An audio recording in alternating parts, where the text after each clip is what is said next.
IAS mains देने वाले सभी कैंडिडेट्स को मेरी ओर से ऑल द बेस्ट। मैं दो चार बातें केवल आपसे शेयर करना चाहूँगा।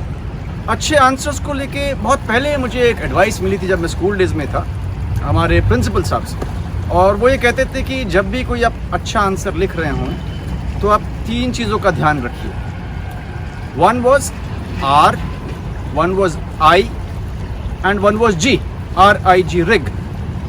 आर का मतलब है रेपिटेशन, जो एक बार आप कह चुके दोबारा उसे ना कहें, एक ही बार कहें। आई मतलब है इररेलेवेंस, मतलब जो पूछा गया है, जो रेलेवेंट है, एकदम वही बात लिखेंगे। और जी मतलब है जनरलाइजेशन।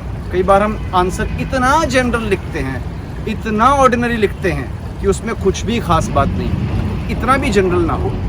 जहाँ तक पॉसिबल हो एक अच्छा answer should be loaded with और लॉट ऑफ फैक्ट्स। और लॉट ऑफ फैक्ट्स की जब मैं बात करूँ तो गवर्नमेंट आधारित जो फैक्ट्स हैं, गवर्नमेंट के आंकड़ों पे, चाहे वो इकोनॉमिक सर्वे में हो, चाहे वो इंडिया ईयरबुक में हो, चाहे हमारी जो गवर्नमेंट की वेबसाइट्स हो, मिनिस्ट्रीज़ की वेबसाइट्स हो, वहाँ का डेटा हो, ऑथेंटिक हो, वो ज़रूर होना चाहिए। अब आ जाते हैं एक दूसरे एस्पेक्ट पे। एक बात मैं कहीं पढ़ रहा था कि जो अच्छी मूवीज़ होती हैं, जिनको बेस्ट मूवी का अवार्ड मिलता है, अक्सर उन्हें एक और कैटेगरी में अवार्ड मिलता है उस बेस्ट मूवी को, और 70% मामलों में उस कैटेगरी में अवार्ड मिला है। वो कौन सी कैटेगरी है? बेस्ट मूवी को अक्सर अवार्ड मिलता है बेस्ट एडिटिंग का भी। इसका ये मतलब है कि आपको क्या नहीं लिखना है ये भी बहुत क्लियर होना चाहिए। हम बहुत से सोर्सेज से पढ़ते हैं, कई चीज़ें कई जगहों से पढ़ते हैं, न्यूज़पेपर कटिंग्स रखते हैं, कुछ लोग कोचिंग्स भी लेते होंगे, तो हम सोचते हैं कि जितना कुछ है सब कुछ वहाँ पे उड़ेल दिया जाए। ये नहीं होना चाहिए। एंड ऑफ द डे एक अच्छी प्रेजेंटेशन के बहुत मायने हैं। अच्छी प्रेजेंटेशन का मतलब ये है कि आप वही लिखें जो लिखना है, और जो नहीं लिखना है वो हट भी जाए। एक सबसे इंपॉर्टेंट एस्पेक्ट जो मेंस में हमें ध्यान में रखना होता है वो टाइम मैनेजमेंट का।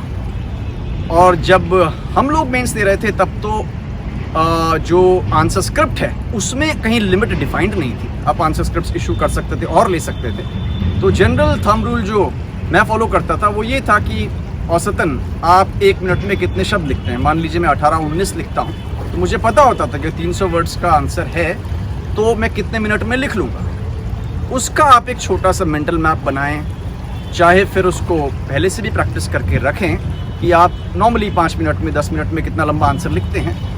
जैसे ही वो लिमिट क्रॉस हो जाती है आप तुरंत आंसर को कंक्लूड करें। इससे ये होगा कि आपके जो आंसर्स हैं अनबैलेंस्ड नहीं होंगे। कहीं ऐसा नहीं होगा कि आपने एक आंसर पे तो बहुत ज़्यादा ध्यान दिया है लेकिन बाद में आप देखते हैं कि टाइम खत्म होता जा रहा है और बाकी सारे आंसर्स की क्वालिटी ख़राब हो रही है। तो शुरू से एक मोमेंटम रहेगा, एक पेस रहेगा, तो आपके सारे आंसर्स बहुत ही ज़्यादा बैलेंस्ड होंगे। और दोबारा कहना चाहूँगा कि आपका आंसर ऐसा हो जिसमें कई बार अपना ओपिनियन तो देना होता है, उसको आप ज़रूर दें, लेकिन एज फार एज पॉसिबल उस ओपिनियन को आप उसमें बहुत सारे फैक्ट्स भी ज़रूर दें जो आपको लगता है, ताकि आपका आंसर और कोजेंट हो और ऑथेंटिक हो और ज़्यादा बेस्ड ऑन फैक्ट्स हो।